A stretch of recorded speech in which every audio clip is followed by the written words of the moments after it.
5e balle de match. C'est celle-là qui compte. L'équipe de France est double championne olympique. Oh, le truc délirant.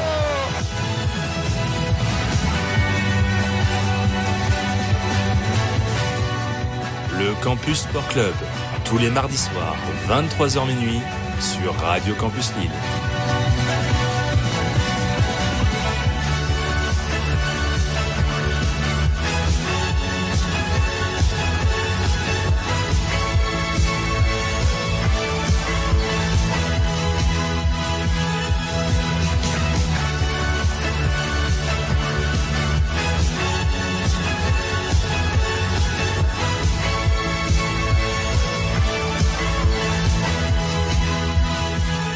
Et bonsoir à toutes et à tous, auditeurs et auditrices de Radio Campus Lille. J'espère que vous allez bien. C'est Adrien Fedeli. On se retrouve pour une nouvelle émission ce soir à Parler Sport jusque minuit pétante. Il est temps d'une nouvelle émission du Campus Sport Club avec ce soir pour m'entourer. Ils étaient là la semaine passée. On a produit un très très bel hors-série que je vous invite à aller écouter si vous n'êtes pas très curieux sur YouTube, Spotify ou Deezer. C'est au Campus Sport Club. Il n'y a pas de secret, il n'y a pas de cachotterie. Charlie et Baptiste, le duo de choc, qui m'accompagne pour potentiellement la toute dernière de cette saison 4. On fait exprès, on a tiré jusqu'au bout. Au bout d'un moment, il faut un peu laisser les gens tranquilles. J'ai même fait un faux teasing en disant que... Attends, Coco. Voilà. Ah, je pensais que, j'avais même fait un faux teasing en disant, ouais, c'est la dernière émission il y a de ça 2 semaines et finalement c'était pas la dernière.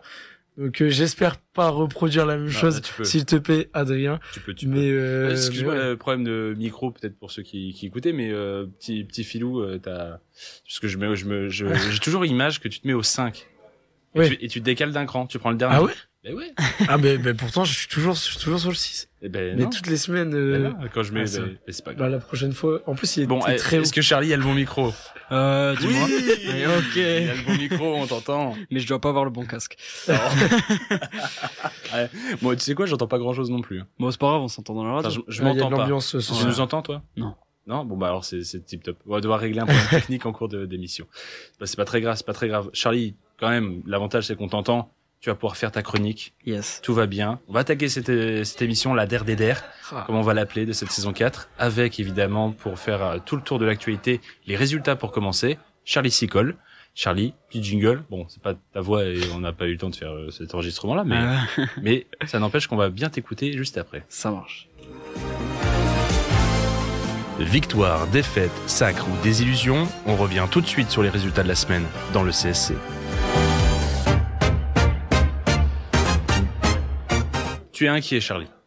Non, je disais, mais là, c'est bizarre, j'entends. Mais oui, mais les sons t'entends et pas... Ah, on va devoir rectifier ça. T'entends les jingles. Bah, c'est quoi, on va pas nous écouter, on va mettre que de la musique. Voilà. Ouais. Je vais rappeler Yann, qui était avant nous, qui sortait... Non, je déconne. Résultat. Charlie, qu'est-ce qu'il y a à dire? Il y a encore, on est en fin de saison entre gros guillemets, évidemment. Il y a encore énormément de choses à dire. Il y a des compétitions de partout. Pas mal de sports individuels, c'est vrai. Mais il y a encore du foot. Il y a encore du foot. Il y a de quoi dire, Charlie. Il y a encore du foot parce que en entrée. Bah, je vais vous parler un petit peu de celle dont vous entendez forcément parler un petit peu partout. Si vous en avez pas entendu parler, vous avez au moins sûrement flairé l'odeur des billets, je pense. Parce qu'il y a un gros pactole à la clé. C'est la Coupe du Monde des clubs. Ah, du football. Voilà, bah, on commence toujours un petit peu par le foot. Vas-y, régale-nous. Donc, voilà, la Coupe du Monde des clubs, elle a commencé. On l'a vu, cette compétition. À fond, moins à fond, je sais pas vous les gars. On en parlait la semaine dernière ici même sur le Campus Sport Club et le PSG a pris sa revanche de novembre dernier face à l'Atlético de Madrid et il a montré que c'est un club, une équipe, un petit peu un collectif quand même qui est tout simplement métamorphosé. Ils se sont imposés 4-0, un Vitinha toujours solide, un Fabian Ruiz aux lueurs d'une demi-finale de Ligue des Champions ou d'un Euro avec l'Espagne et un jeune Titi parisien qu'on n'arrête plus, j'ai l'impression. Mayoulou. Le gars, 4 fois, il rentre 4 fois, 10-15 minutes en Ligue des Champions, il marque 2 buts sur ces 4 matchs, un but en finale quand même, et là dimanche, Luis Enrique lui donne sa place, il plante. Qu'est-ce qui vous évoque, vous, ce petit jeune? Moi, j'ai de l'admiration pour Mayoulou parce qu'il est un peu éclipsé, comme tu l'as dit, il fait une sacrée fin de saison. comme on peut le dire. Mais pour revenir sur mes propos, il est un peu éclipsé par des jeunes joueurs encore plus talentueux comme Désiré Doué, mais il fait son petit bonhomme de chemin et il arrive à planter des buts qui sont quand même pas mal. J'ai vu le match face à Atlético. Il plante une frappe sèche au petit filet gauche, je crois, et synonyme du caractère. Il peut rien faire, alors que c'est au black au goal. Hein. C'est au black au goal et c'est synonyme, comme tu dis, c'est synonyme du caractère. Très grande force du mental. Donc, Très bien, merci Baptiste. Pour ça, je vais quand même finir avec un petit tour d'horizon des grands clubs européens dans cette Coupe du Monde des clubs. Alors, il y a eu des déceptions, des surprises, des raclés sans nom. Et on va commencer justement avec le Bayern de Munich qui s'est imposé 10-0 face à Auckland City. Un Musiala clinique qui claque un quadruplé, Michael Olise un doublé.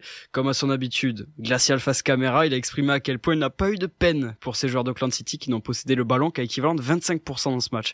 Avec une frappe quand même, une frappe cadrée à souligner, mais ce qu'on souligne aussi, c'est la piètre performance de leurs voisins allemands, le Borussia Dortmund qui vient arracher un énorme 0-0 face au club brésilien de Fluminense, tandis que Chelsea de leur côté assure en se hissant à la première place de leur groupe D après une victoire simple et efficace face aux locaux de Los Angeles Football Club. On va parler un petit peu d'Euro 21, les gars, parce que ça nous intéresse peut-être un petit peu plus. Les Bleuets se sont fait samedi soir un petit peu peur face à des Géorgiens désireux de victoire. Nos Bleuets, ils étaient menés 2-1 jusqu'à la 89e minute. Un jeune Nantais pour égaliser, Johan Le Penant, 22 ans. Puis en toute fin de match, l'histoire elle est belle, lui qui s'était vu refuser un but à la 92e minute. Tierno Barry a pu inscrire son tout premier but en bleu. Vous avez entendu peut-être son émotion après le match ? Ouais, il a vraiment été costaud tout au long du match. Il a vraiment provoqué son but. Ça c'était pas, voilà, il a pas eu de chance sur le hors-jeu. Ça s'est joué à rien, ça s'est joué à un genou. Et là exactement. Puis en plus, il le marque un peu de la plus belle des manières, puisque c'est le but qui offre la victoire aux Bleus justement à la 102e minute de jeu après 12 minutes de temps additionnel. Et toutefois, je crois que cette victoire elle leur a mis un peu de plomb dans la tête, puisque nos Bleus se sont encore imposés ce soir. 4-1 face à la Pologne, débuteur aux allures d'un derby breton, puisque c'est Nathan Zézé et Mathis Sabline, issus du FC Nantes, et un doublé de Djaoui Cissé, jeune joueur du Stade Rennais, qui ont permis aux Bleus de clore cette rencontre assez facilement. Et j'ai maintenant un petit peu envie de faire plaisir à Baptiste, alors on va parler un peu de deux roues. On sait que c'est ton sport favori. C'était quoi cette semaine-là ? C'était le Critérium du Dauphiné, le fameux Critérium du Dauphiné. Et ouais, c'était le Critérium du Dauphiné. Et justement, il a rendu son verdict après une semaine de course assez intensive quand même sur les routes alpines. Et c'est Tadej Pogačar, le Slovène de 26 ans qu'on ne présente plus, qui a remporté le classement général. Il aura su... Qui C'est Pogačar. Ah ouais, je connais pas ce type, moi. T'as vu, il est tombé dans le panneau. Putain, il m'a fait peur. Ouais. Donc c'est Tadej Pogačar qu'on ne présente plus, qui a su dompter ce tour en s'emparant du maillot jaune évidemment et du maillot vert, celui du meilleur sprinter. Il laisse derrière lui ses deux rivaux qui ne sont pas des moindres, le Danois Jonas Vingegaard derrière au classement général à 59 secondes et l'Allemand Florian Lipowitz, lui, qui prendra le maillot blanc du meilleur jeune à 2 minutes 38 derrière le Slovène.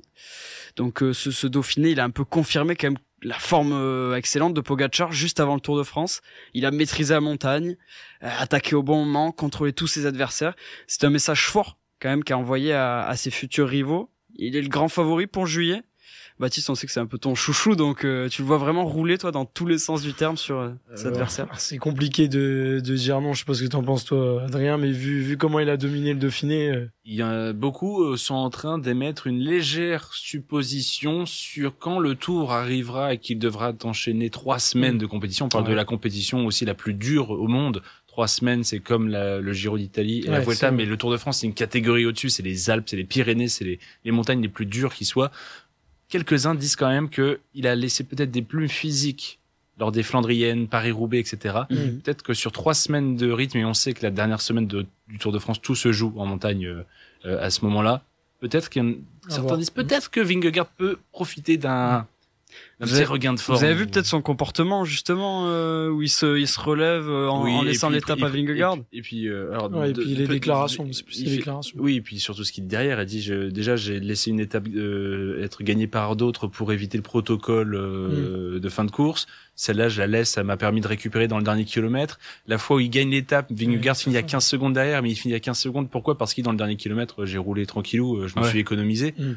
Voilà. Et puis il a dit excusé avec sa femme aussi, où il a dit je vais regarder ma femme, du coup c'est pour ça que je suis arrivé un peu trop vite. Il a dit beaucoup de choses. Il a aussi dit qu'il voulait garder sa 100e victoire pour le tour. Attention au karma. Attention à pas provoquer le karma. Soit c'est un ego démesuré, soit c'est des manières de faire des petites piques en mode je suis dans ma tête inatteignable. Tu n'arriveras pas à prendre le dessus sportivement. C'est aussi une bonne mentalité, je pense, pour gagner. Oui. Alors lui, dans son cas de figure à lui, je pense que ça va lui servir. Oui. Ouais. Mais bon, on va continuer quand même sur un petit peu de cyclisme. Pour Monsieur Bléard, c'est Coco. Du coup, Rico. C'est Coco Rico, et oui, parce que nos Français, ils ont brillé au Tour de Suisse, puisque dès la première étape, c'est Romain Grégoire de la team Groupama FDJ qui a pris le lead au classement général. Il est parvenu à conserver cette première place tout au long de ces 3 premières étapes. Et au général, il est suivi de près. Il est suivi là de 25 secondes par un autre Français, Kevin Vauquelin, de l'équipe Arkea. Et sur la 3e marche du podium, on retrouve l'Hollandais Bart Lehman de la team Visma. Et une mention honorable pour le cador Julien Alaphilippe, puisqu'il est quand même ex-aequo avec l'Hollandais à seulement 27 secondes de Romain Grégoire. Blair, Baptiste, est-ce que tu le vois peut-être faire un podium à la Philippe sur ce Tour de Suisse? Pourquoi pas, parce que je crois qu'il avait déjà attaqué plusieurs fois sur l'étape, donc compliqué de finir en étant pas mal. Voilà. Après, Romain Grégoire est vraiment costaud sur ce Tour de Suisse, donc à voir. De basket. Un petit peu de basket, justement. Pour enchaîner, mais là, on va loin. On n'est plus du tout en Suisse ou en France. On n'est plus du tout en Suisse. On va de l'autre côté du globe, direction les États-Unis et plus précisément Indianapolis, puisque le Game 4 a été remporté sur le score de 111-104 par les Thunder d'Oklahoma City, après avoir été dominé du premier jusqu'au dernier quart-temps et mené de plus de 10 points à quelques minutes de la fin du match. Alors les Thunder, ils ont quand même fait preuve de courage, d'une belle mentalité, puisqu'ils sont parvenus à s'imposer 31-17 sur le dernier quart-temps, offrant un sursis et même plus en recollant au score dans la course au titre, 2 partout à présent, avantage au KC, puisqu'ils reprennent l'avantage du terrain. C'est une super opération, puisqu'en remontant dans ce match, quand même, ils évitent 3 balles de match aux Pacers d'Indiana, qui auraient mené 3-1. Et je parlerai même de revers de la médaille, puisque dans la nuit de lundi à mardi, Oklahoma a confirmé ce regain de confiance en battant les Pacers d'Indiana 120-109. Donc Oklahoma mène désormais la série 3-2, match décisif potentiellement dans la nuit de vendredi à samedi à 2h30 du matin. Mais on va faire un petit tour côté France quand même, c'est important. La Betclic Elite qui nous livre une première manche qualitative, si je puis me permettre. Victoire logique du Paris Basket face à la Roca Team de Monaco, 94-82. Bien mené encore une fois par le leader du moment, TJ Shorts, qui a planté 30 points en 28 minutes. Il confirme ce qu'on peut appeler une excellente forme du moment après avoir roulé sur Bourg-en-Bresse dans les demi-finales. 113 points sur ses 4 derniers matchs, c'est une performance majuscule pour un tout petit arrière de 1m75, comme quoi c'est pas la taille qui compte, j'ai envie de vous dire. Un petit peu de ballon ovale en top 14, le clou du spectacle quant au sauvetage in extremis de l'USAP qui parvient à se maintenir en top 14 face à Grenoble sur le score de 13-11. Triste sort pour Grenoble, à 2 petits points, qui va devoir repousser sa montée et maintenir les efforts l'année prochaine en restant en Pro D2. L'occasion peut-être de consolider ce groupe qui a montré bien de belles choses cette saison. Est-ce que vous pensez qu'ils peuvent monter la saison prochaine, Grenoble? C'est une succession d'échecs. Succession d'échecs. Ils sont sur 3 années de suite où ils perdent ce match. Déjà, ils perdent depuis 3 saisons la finale de Pro D2 qui leur permettrait de monter tout de suite en top 14 et s'éviter un match de plus. Ils perdent ce match. À chaque fois, ils arrivent en match d'accession contre le barragiste de top 14. Cette année, c'était Perpignan. Et ils perdent encore là de Perpignan qui envoie une pénalité, je crois, c'est une pénalité, c'est pas un drop. J'avais un doute avec un drop, mais une pénalité dans les dernières minutes qui leur permet de gagner 13-11. Donc encore Grenoble qui l'a encore plus amer, j'imagine, de perdre comme ça dans ces circonstances-là. Donc Grenoble, on n'y croit plus. Enfin, on se dit que moralement, tu prends un coup. tu es abattu et c'est même plus sûr de revoir Grenoble jouer les premiers rôles en Pro D2 tellement on se dit qu'à un moment donné ils vont craquer, l'effectif va pas suivre, les joueurs vont partir. Enfin, je parlerai de face sombre de l'iceberg, même si ça fait 3 fois d'affilée ou pas. Je pense que c'est un effectif qui est capable, s'ils parviennent un petit peu à garder leurs joueurs, ça peut se faire. Mais bon. Ah oui, on n'est pas 100% pessimiste, mais la force est de constater que tu peux le faire une fois, mais pas 3. Bah si, tu peux le faire 3 fois. En fait. Donc, et même 6 fois si on compte les matchs perdus de finale de Pro D2. Donc je pense que moralement surtout la présidence, le club, les dirigeants, ceux qui sont là depuis ces années. Un joueur qui arrive en cours de saison, qui découvre l'effectif, qui va jusqu'au bout, qui dit j'ai perdu, il dit c'est loupé cette année. Ceux qui sont là depuis tout ce temps, ils disent ça fait beaucoup de fois qu'on perd. C'est vrai qu'ils doivent broyer du noir. Mais bon, pour nous, on va se diriger vers la face dorée du tableau à présent, les quarts de finale, l'Aviron Bayonnais. Clinique ces derniers temps, qui est venu confirmer sa forme actuelle en s'imposant 20-3 face à l'ASM Clermont. Ils vont devoir par contre affronter le Stade Toulousain pour une place en finale. De l'autre côté, c'est le Racing Club et non Baptiste. Je vais pas te parler du Racing Club de Lens, bien moins prestigieux ces derniers temps, mais bien du Racing Club de Toulon, qui s'est imposé samedi sur le score de 52-23 face à un Castres Olympique, désabusé par les performances de Melvin Jaminet, l'ancien arrière du 15 de France, qui a fait rentrer pas moins de 29 points dans cette rencontre, offrant à l'Aviron Bayonnais des peignats dans les barres, mais surtout une place en demi-finale face à l'équipe du moment, celle qui a remporté la Champions Cup, l'Union Bordeaux-Bègles. C'est une perf à souligner quand même, celle de Melvin Jaminet. Est-ce que vous pensez que c'est des matchs qui peuvent le faire à nouveau rentrer dans la tête du sélectionneur Fabien Galtier? Il l'a jamais quitté. Oui, il a jamais quitté, mais non, tu peux pas, tu peux en fait tu dresses 4 noms, il est peut-être pas dans les titulaires d'un 15 de France, peut-être pas encore à ses yeux, mais il est forcément il est forcément dans la tête. Dans la tête, tu n'oublies pas Melvin Jaminet, tu n'oublies pas des joueurs comme ça, tu n'oublies pas. Je suis d'accord. Je pense pas. Mais encore faut-il les circonstances, le cadre extérieur, les polémiques qui viennent aussi par-dessus. C'est ça le problème. L'image, il y a plein de choses, mais niveau sportif, ça s'oublie pas. Et vous pensez là que l'Aviron Bayonnais ils ont une chance face à l'Union Bordeaux-Bègles? Non. Clinique. Moi non. Ouais, il montre de belles choses. Compliqué. C'est UBB version 2024-2025. C'est ce que j'allais dire. C'est dur. Avec, tu peux avoir la meilleure équipe d'Europe qui est impeccable, donc ça va être très très compliqué. Je suis pas non plus aussi pessimiste qu'Adrien, mais bon. C'est pas même pas pessimiste, c'est même réaliste. Oui, c'est réaliste, mais s'ils ont une chance, oui, parce que ça se joue jamais à 100% contre eux. Oui, voilà, c'est ça. Mais sur le papier, jamais je ne vois l'Aviron Bayonnais. Ah non, je pense pas. En fait, c'est aussi des ADN de club. L'Aviron Bayonnais, quand même, c'est plus familial, c'est moins starifié qu'un Union Bordeaux-Bègles. Ça se passerait chez eux encore, je te dirais. Ouais, ça change la donne. Mais là, je te dis même pas peut-être. C'est triste, hein, mais l'Aviron va couler. Hein. Voilà. Et bref, pendant que tous ces événements ont eu lieu, tous ces résultats, il y en avait qui tournaient eux. Et pendant 24 heures, une idée de ce dont je vais vous parler peut-être. Pardon, j'avais pas allumé. Oui, ça tournait. Les 24 heures du Mans. Oui, 24 effectivement, le fameux 24 heures du Mans. Et cette année encore, pour changer, c'est la Scuderia, ou le Scuderia, comme vous voulez, qui s'est imposé ce dimanche 15 juin 2025. Triplé de Ferrari, après 2023 et 2024. Cette année, c'est la Ferrari numéro 83 qui a gagné, pilotée par le trio polonais, chinois et britannique. Rien que ça. Composé de Robert Kubica, Yifei Ye et Philippe Hanson. Bon, les puristes m'excuseront pour les erreurs de prononciation. Et on a même eu droit à un petit moment star avec la présence de Roger Federer au paddock. Humble, comme toujours. L'aura d'un petit revers de long de ligne à la Wimbledon.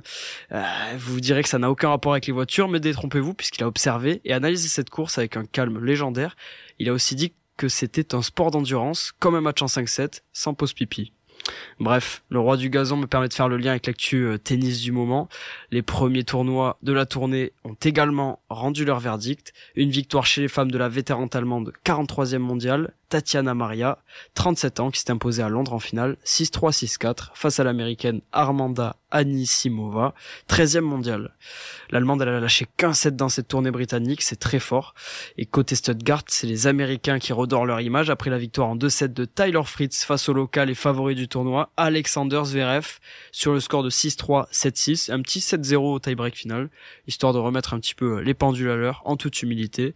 Et l'Américain qui a signé la caméra du tournoi, coutume au tennis bien sûr, en disant « I'm back » après un first à Roland-Garros.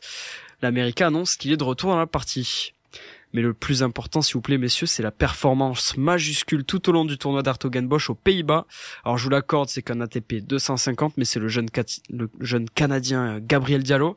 Je vous en avais parlé la semaine dernière, de ce jeune qui a 23 ans, qui s'est imposé, et avec la manière, brillamment, face à des adversaires aussi redoutables les uns que les autres, qui plus est sur gazon. On pense ici à Jordan Thompson, qui l'a écrasé après un gros combat en 3-7. Hugo Humbert, on parlait la semaine dernière que c'était un gros joueur sur gazon. Il s'est incliné en 2-7 face au jeune Canadien. Et Karen Khachanov également en 2-7. Et en finale face au voisin belge Zizou Bergs, 2-7-0, encore une fois, 7-5, 7-6. Petite stat intéressante, il a disputé au moins un tie-break dans chaque match, excepté un, et il n'en a pas perdu un seul. Clinique le Gabi, ça vous impressionne, vous ? C'est une belle entame, en tout cas. Bonne pioche, Charlie. Bonne pioche sur tes pronos. T'as misé sur le bon poulain, Charlie. On en a parlé, c'était pour Andy Murray. On parlait de potentiels joueurs que Andy Murray aurait pu prendre sous son... Puis voilà, il me donne un petit peu de crédibilité en gagnant ici à Hertogenbosch, donc c'est super. Et quand même, Monsieur Tennis, ça aurait été dommage de te louper là-dessus. Merci beaucoup, Charlie, en tout cas, pour tous ces résultats. On va marquer une petite et courte, c'est la même chose, je viens de dire, c'est un pléonasme, tout simplement, une courte pause musicale. Il y a d'autres résultats en cours, notamment j'étais bien inspiré de voir un peu ce que faisaient nos Bleus au championnat du monde de judo. Je pensais judo, j'ai pensé musique, judo, j'avais rien du tout. J'ai pensé Japon et c'est la première chose qui me soit venue à l'esprit. Un peu de soprano avec Ninja pour s'ambiancer quand même, parce que le soir comme ça nous évite de nous endormir. On se retrouve juste après avec les news du CSC pour poursuivre. De retour en direct sur Radio Campus Lille 106,6 FM, c'était Ninja de Soprano, voilà, pour celles et ceux qui se seraient peut-être enjaillés un petit peu sur ce son kung-fu-esque, je sais pas comment le dire. On poursuit ce Campus Sport Club après les résultats du très bon Charlie, et il est temps de passer aux petites news du CSC, et c'est Bibi qui s'y colle. Vous n'avez pas suivi l'actu sportif de la semaine ? Pas d'inquiétude, c'est l'heure des news dans le Campus Sport Club.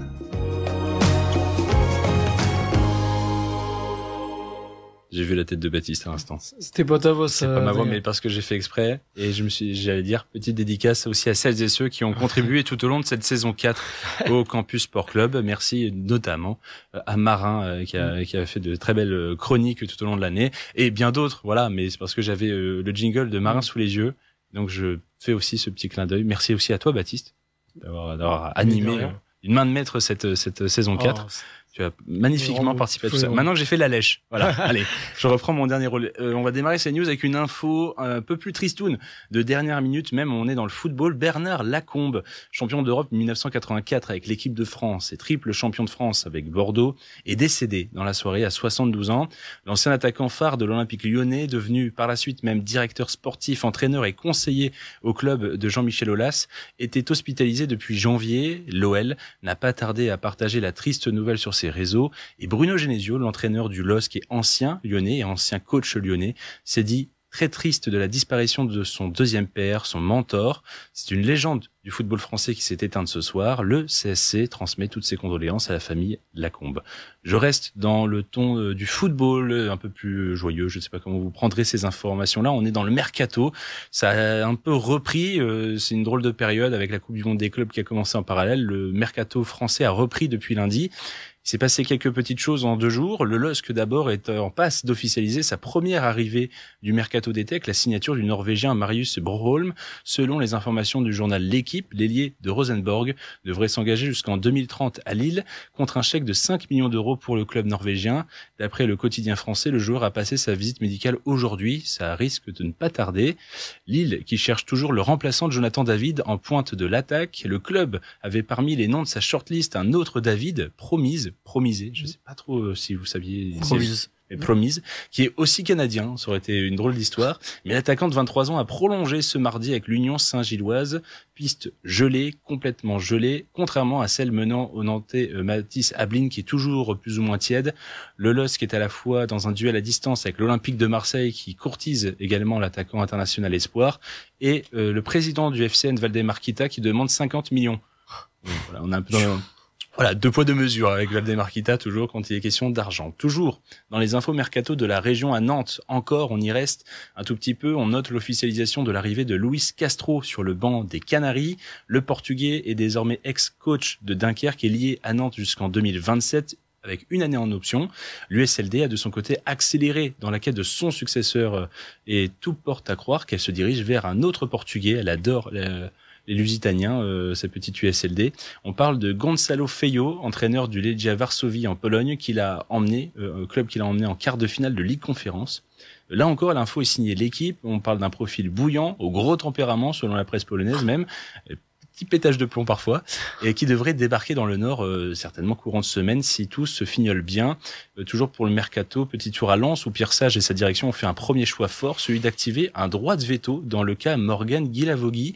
Ça concerne un peu plus Baptiste là encore. Prêté toute la saison à Sankt Pauli en Allemagne, l'attaquant guinéen avait convaincu son nouveau club de lever l'option d'achat qui allait avec le prêt, mais le Racing a contre-attaqué et décidé de rapatrier son joueur en échange d'un accord budgétaire, parce que le club avait levé l'option d'achat à 3 millions d'euros, et le Racing avait dans le cadre du contrat une clause pour re-racheter le joueur contre 4,5 millions d'euros. Ils ont perdu 1,5 million dans l'échange a priori de ce qui se lit. Mais tout ça pour rapatrier Guilavogui, et donc ils ont usé de ce droit de veto pour garder le joueur. A priori, peut-être que Pierre Sage a dit il m'intéresse. Ouais. Je sais pas si t'as des échos, t'as des oreilles à Lens. Je sais que tu traînes dans les couloirs. Déjà les cas apprécient beaucoup le profil. Puis c'est un très bon joueur, Morgan Guilavogui, surtout avec un très bon état d'esprit. Oui. Et je pense que ça convient très bien à Pierre Sage. Vu la qualité du bonhomme et vu la saison qu'il a fait à Sampaoli, moi j'ai hâte de le voir en Ligue 1 cette saison. Il faut peut-être réussir à le faire jouer aussi bien qu'il ne l'a été dans les dispositions qu'il a été en Allemagne. Il faut voir si Pierre Sage trouvera la recette. Je finirai avec le mercato en parlant des grosses actus signatures de ces derniers jours. Peut-être que vous êtes passé à côté. Je parle notamment de la signature définitive du Français Mathys Tel à Tottenham à Londres, racheté au Bayern Munich contre 40 millions d'euros au terme de son prêt. Tel s'est engagé jusqu'en 2031 avec les Spurs, et grâce à ce contrat, lorsqu'il avait été vendu au Bayern Munich par Stade Rennais, le Stade Rennais devrait récupérer un pourcentage de la vente en plus, donc ça touche un tout petit peu notre industrie française. On n'oublie pas non plus l'arrivée du dieu Kevin à Naples, comme l'écrivait ces derniers jours la presse italienne, au moment de l'arrivée de Kevin De Bruyne. Après 10 saisons à Manchester City, c'est un nouveau départ pour le capitaine des Diables Rouges qui retrouve son compatriote Romelu Lukaku chez le récent champion d'Italie. C'est une drôle d'opération. Non mais je crois qu'en plus il va récupérer le numéro 10 de Maradona, alors que Naples justement avait ils avaient retiré son maillot justement. Comme à la manière de la NBA des basketteurs. C'est exactement ça. Ouais. Et donc à ce qui paraît, il reprendrait le numéro 10 de Maradona. D'où le dieu Kevin qui circule. Peut-être. Ouais. Parce qu'on parlait toujours de Maradona, le dieu. Et dernier dossier chaud pour finir, enfin, l'AS Monaco qui aurait formulé, messieurs, une offre plus que sérieuse au Français Paul Pogba. Pour rappel, le champion du monde 2018 est sans club depuis la résiliation de son contrat avec la Juventus Turin en novembre.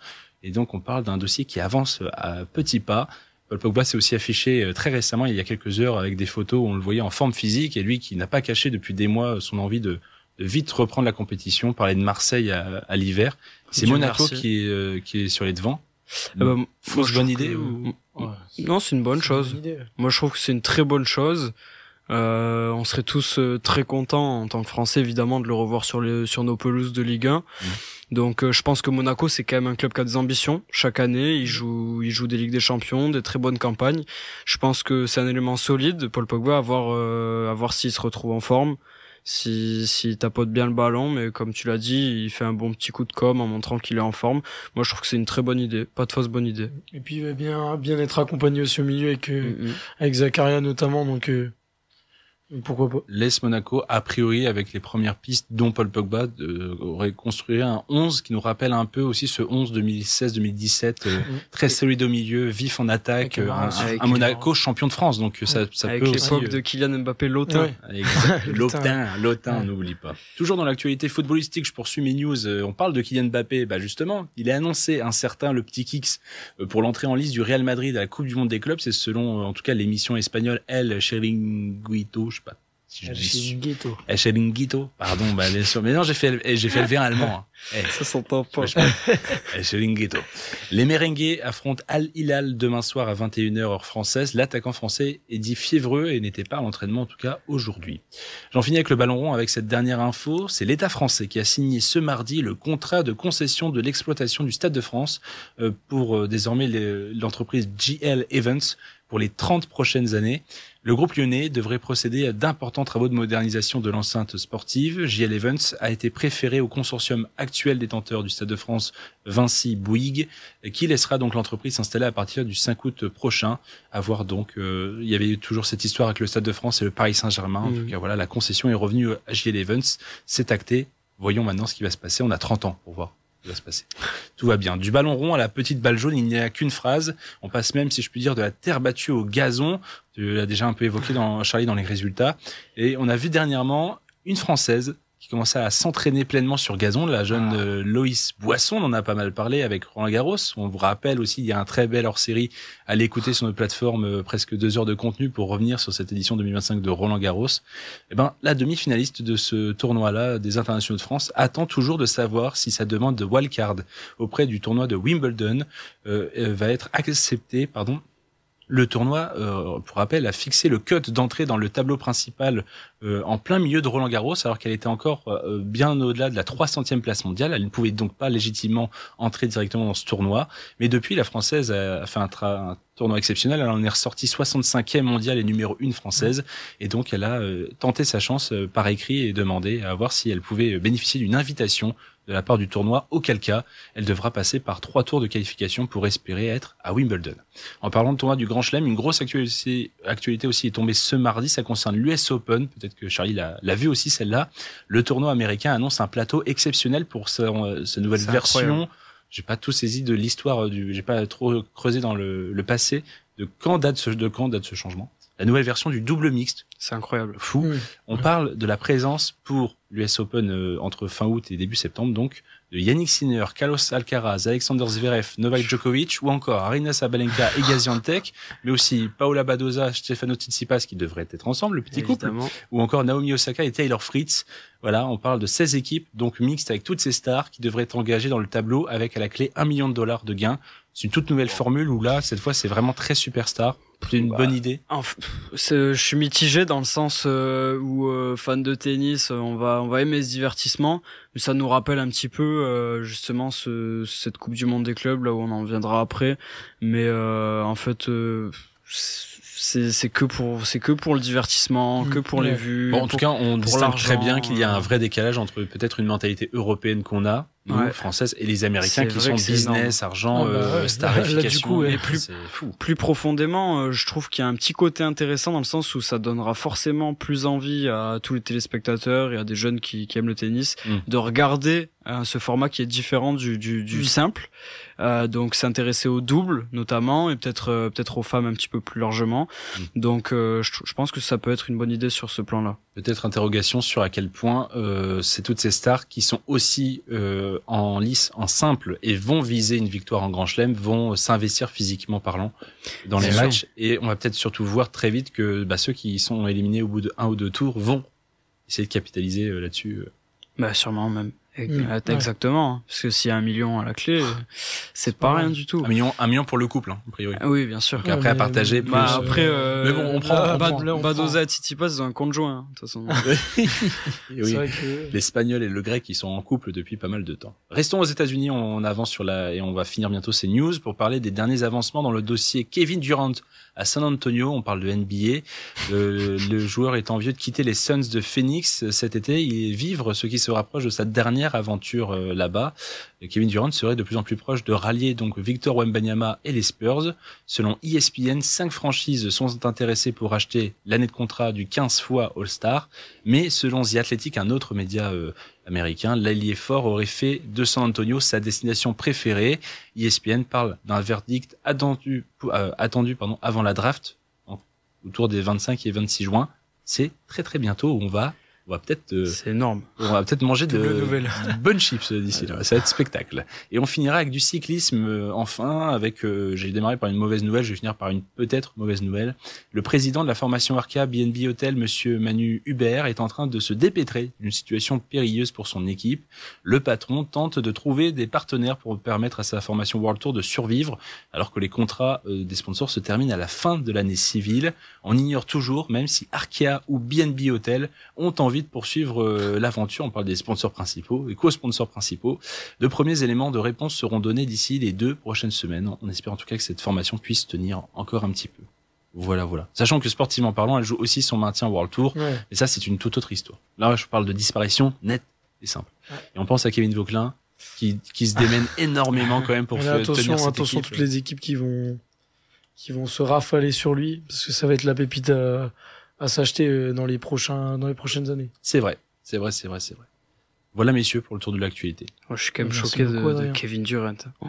Pour c'est énorme s'il va à San Antonio, le duo avec Wemby, il est c'est vrai qu'il a une belle image. C'est vrai qu'un Kevin Durant à 36 ans, tu le prends quand même. Non mais c'est surtout qu'il est en fait Wemby, il est fan. C'est son All-Star depuis petit, c'est Kevin Durant. Donc là, il va jouer avec lui avec D'Aaron Fox. Attention aux Spurs l'année prochaine.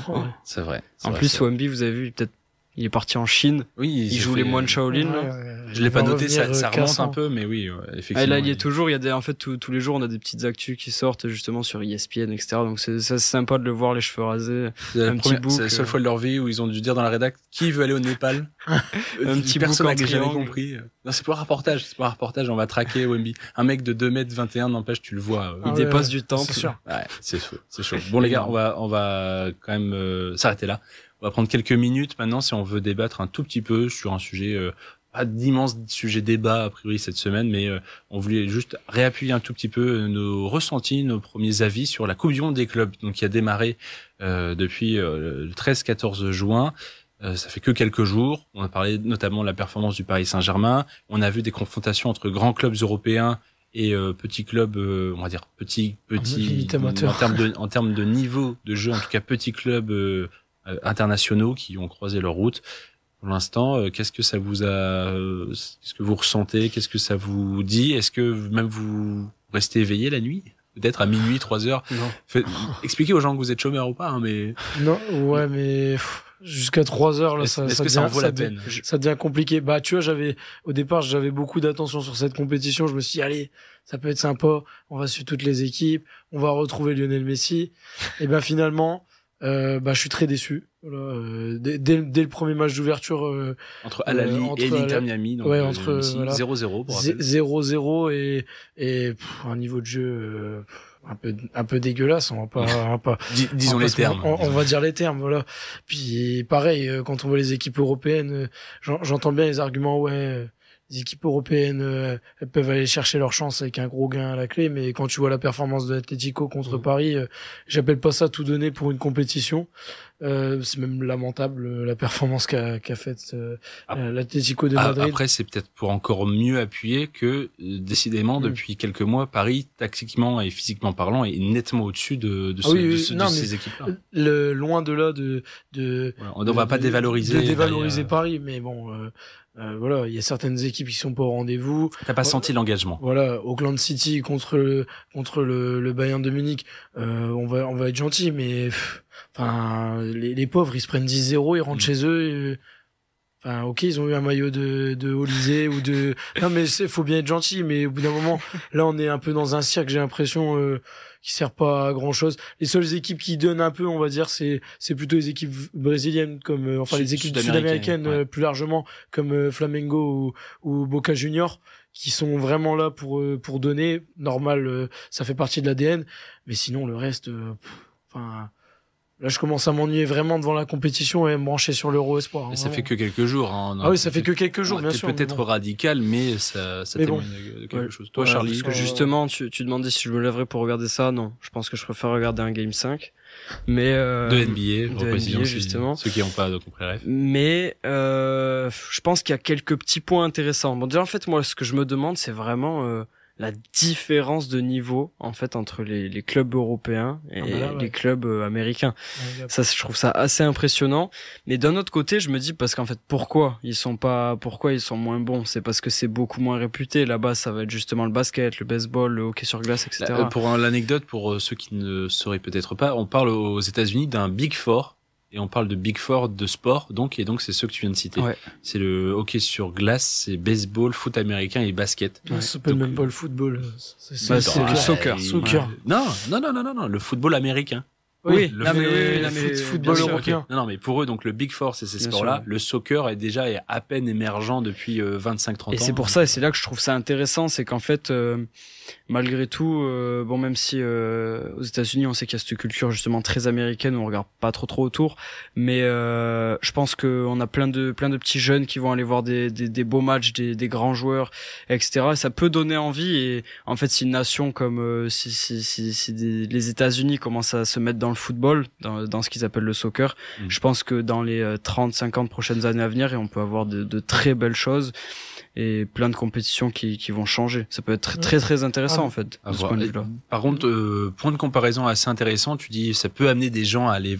C'est Enzo Maresca, l'entraîneur de Chelsea, alors que l'affiche était quand même Chelsea-Los Angeles FC. Ouais. C'est vraiment l'une des très belles affiches de ce premier tour, tu vois. Enfin, je trouve sur le papier. Nous, en plus français, on a Olivier Giroud, Goloris. On sait qu'il y a des vrais éléments. Aussi, il y a des Européens qui sont allés dans ce club-là, comme d'autres. Hein. Mais on sait que sur le papier, c'est un beau match dans l'idée. Et ben lui n'a fait que constater que le stade était grandement vide. Il avait l'impression de jouer dans un stade vide justement, tellement il y avait peu de spectateurs. Et ça rappelle que pour le match d'ouverture, ils ont bradé les places qui pouvaient coûter 250 à 300 dollars à l'époque, à 39 dollars pour que les gens remplissent le stade. Donc même aux États-Unis, en fait, ils se rendent compte que c'est pas parce que tu ramènes toutes les écuries européennes que la compétition fait saliver autant. C'est pour ça que même nous, on a du mal peut-être à regarder. Tu disais que t'en avais regardé un petit peu, Baptiste, et que voilà, ça t'avait déjà un petit peu embêté. Mais en fait, c'est aussi que c'est tellement changeant de ce qu'on connaît. On regarde, on va se mettre un match à 17h, bon, on a l'impression que c'est un dimanche de Ligue 1, mais on est dans un stade complètement ouvert. Je pense à l'Atlético justement face au Paris Saint-Germain.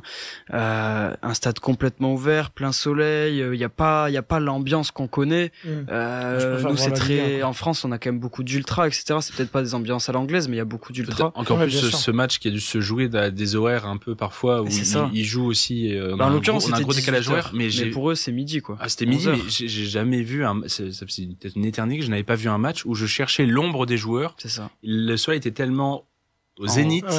Que l'ombre était vraiment entre les pieds. J'ai jamais vu un match sans ombre. C'est pour ça que rien que visuellement, tu vois, ça nous choque un petit peu tous les trois à regarder. Donc c'est pour ça quoi, un petit peu moins d'ambition à regarder ça, mais ça peut amener des belles choses à l'avenir, moi je pense. Après pour revenir sur ce que tu disais sur les États-Unis, ils ont quand même commencé beaucoup à investir dans le soccer, attention. Il y a quand même Lionel Messi qui est arrivé, Luis Suarez, Hugo Lloris, Olivier Giroud. Enfin, il y en a des stars. Ça fait trop peu de temps. C'est un problème, c'est que pour moi il y a un gap et ce gap il restera toujours entre les équipes européennes qui ont cette culture du football, que ça soit la culture anglaise, la culture française du football, la culture italienne aussi. C'est vraiment une culture du football à part entière. Et les équipes qui viennent d'arriver, on le voit, par exemple l'Arabie Saoudite, on essaye, mais ça vaut pas le niveau européen. Peut-être leur laisser aussi le temps, voilà. C'est oui, bien sûr, faut laisser le temps, mais bon, je suis pas non plus de là à me dire que dans 30 ans, d'ici la Coupe du monde de la FIFA 2033, on aura des vraies équipes compétitives. Mais même je suis pessimiste quand même. 2033, moi je pense que c'est quand même un petit peu trop court terme. Vraiment des sports comme ça aux États-Unis qui ont mis des lustres, vraiment des décennies. tout ce que vous voulez, des siècles, là, justement, être classé au rang du Big Four des sports. Voilà, le foot, ça peut pas arriver en 10-15 ans comme ça. Même si, justement, là, on a des Messi, comme tu dis, qui est arrivé, c'est pas suffisant, ça fait trop peu de temps qu'il est là. Maintenant, et puis c'est pas le Messi de 2010, quoi, j'ai envie de te dire non plus, donc bien sûr. C'est juste, ça va prendre du temps, mais je pense que c'est une très bonne chose et ça pourrait être très intéressant pour l'avenir d'avoir un pays comme les États-Unis qui se met dans le foot, quoi. Et sur ce dernier argument, nous terminons ce petit débat. Coupe du monde des clubs, merci Charlie et Baptiste, et merci d'avoir donné des coups de poing là où il fallait. Petit moment, on se remet la banane, j'ai repensé football, j'ai repensé grande compétition en lien avec les États-Unis plus ou moins, mais et une musique quand même à chaque fois qui résonne un peu dans ma tête, que j'aime beaucoup, pour rappeler la Coupe du monde 2010 notamment, avec Waving Flag, pour celles et ceux qui connaissent bien. Ah, peut-être. Ça va peut-être rappeler de bons souvenirs, c'était il y a 15 ans. Je profite de ce petit moment, c'est la dernière aussi de la saison, je finirai en beauté moi, musicalement parlant, et on se retrouve juste après pour mini-jeu quiz, on fera très court, et les immanquables. Waving Flag à l'instant sur Radio Campus League, voilà pour un peu terminer cette saison 4 dans la bonne humeur, dans la joie. Agitez vos drapeaux, faites-vous plaisir et souriez à la vie. Voilà, ça devient très très philosophique tout d'un coup là. Il commence à se faire tard, 23h50 sur Radio Campus Lille 106,6. On arrive dans le temps additionnel bientôt de cette émission. On profite d'un petit moment avant finir en beauté avec les immanquables de Baptiste. Je leur ai concocté un petit quiz pour les départager, pour finir aussi l'année tranquillou, mais en même temps avec un peu d'adversité. Voilà, on aime se balancer. Ma chronique préférée, mon jeu préféré. La séquence, jamais fait, moi je sais pas la comment ça séquence marche. qui aura fait ta légende. Il y a un buzzer ou quoi? Il y a un buzzer? Non, il y a pas de buzzer. On lève la main en premier? Oui, c'est le premier à répondre. J'avais préparé pour la semaine dernière déjà, on n'a pas eu l'occasion de le faire. 10 questions sur la Ligue des Nations. La France qui avait bien joué dans son Final Four, battu 5-4 par l'Espagne, mais qui avait quand même bien géré. J'ai 10 petites questions sur la Ligue des Nations. C'est une jeune compétition. Il y a des questions qui datent pas forcément de cette édition-là, un peu sur le vécu. On va essayer de faire très rapide pour laisser du temps à Baptiste après. On touche pas aux ordi, au téléphone évidemment, de toute façon vous n'aurez pas le temps. Si vous n'avez pas la réponse, on passe. Évidemment, messieurs, c'est des réponses très simples, très rapides. Première question par exemple, qui peut me dire quelle nation a gagné la première édition de la Ligue des Nations? France. Non? Portugal. Oui. Oh là là, je suis déjà à la ramasse. 1-0. Charlie pour commencer. Deuxième question, quels sont les buteurs pour la France en finale de l'édition 2021? Hernandez. Non. Il en faut 2. Mbappé. Ouais, j'avais Mbappé. Et Koundé. Non. Vous avez pas la finale 2021 qu'on gagne? Je m'en souviens plus. Non? Non. Non, vous l'avez pas celui-là. Ok, je donne même pas le point de Mbappé. Il faut les deux. Du coup. C'est Karim Benzema. Oh, j'allais le dire. L'enroulé opposé. J'allais vraiment le dire, mais je me suis dit, ouais, c'est trop tard. C'est après. Pourquoi tu ne tentes pas? J'aurais dû le tenter. Vrai ou faux? Par exemple, jamais encore le pays hôte du Final Four n'a gagné la compétition. C'est vrai, ça. Je suis sûr, c'est vrai. Non. C'est faux. Ouais. Donc tu prends le point. Ah ouais. Quoi? Il a dit c'est vrai. Bah oui, mais après j'ai dit j'ai dit c'est faux. Moi, c'est parce qu'il a regardé avec regard de fou. Il y a de la triche dans Radio Campus, je le jure. Il faut le laisser un tout petit peu espérer, Charles. Oui, laisse-moi. Le Portugal, en 2019, a gagné chez lui. Wow. Donc la première édition a été gagnée chez soi. Question 4. Laquelle de ces nations n'a jamais atteint le Final Four, justement, de Ligue des Nations, entre Pays-Bas, Danemark, Belgique et Suisse? Danemark. Oui, bien joué. Rapide aussi. Pays-Bas Pays-Bas 2 fois, la Suisse en 2019 et la Belgique en 2021, puisqu'on les bat. 3-2. Ouais, la sacrée remontada. Exactement.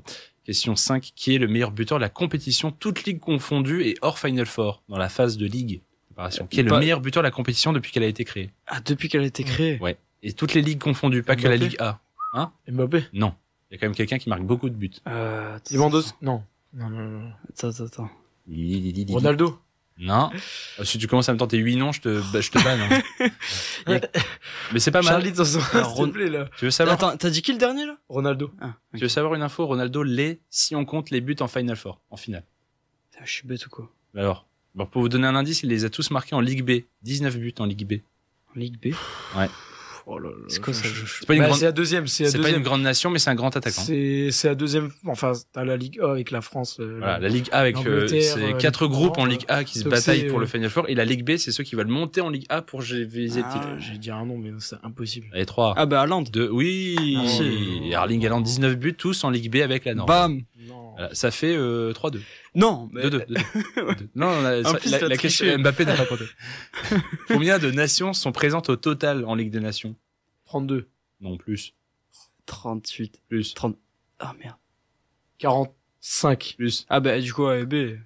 Bah, A, B, C, D. Ah ouais, Bah ok, il y en a c'est pas pour mal. ça, bah, Les- 150. Non, moins, beaucoup moins. On est en 72. moins. Voilà, on fait 55. le juste prix, Moins. ça a plus aucun Ah, sens. je suis pas mal là. 50. 55, il est pas mal. Combien il a dit? Plus.